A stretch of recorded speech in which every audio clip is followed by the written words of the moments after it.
ayun, nandito na tayo ngayon sa Nitro Fuse at kukunin na natin si Challenger! Let's go! Hi!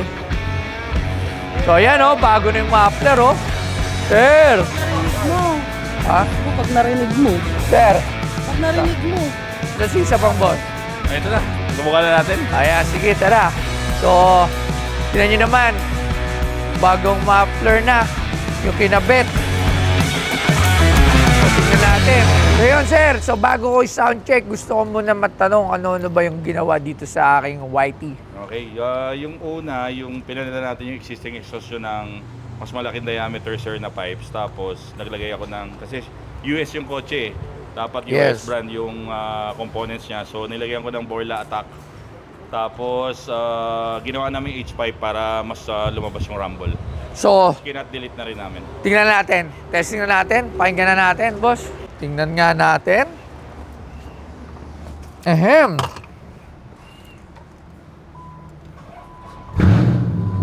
Hoy!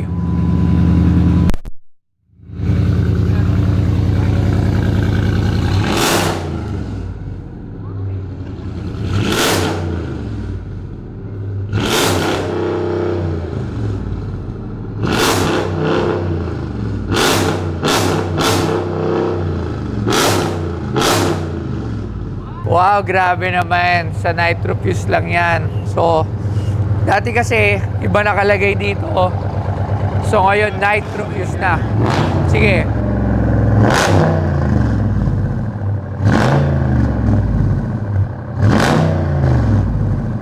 Alright. Thank you. Ayan, sir. Thumbs up. 5 star. Pucha. Masarap siguro ihapit na yan. Pagka malayo. Pwede nyo yung test drive namin sir, para... Oo.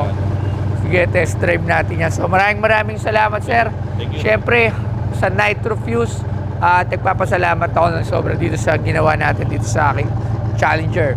So, till next time, sir. Maraming salamat po. Thank you. Maraming salamat po. I-road test natin mamaya para makita nila pag-apit. Yan. Ito moment. Bang, bang.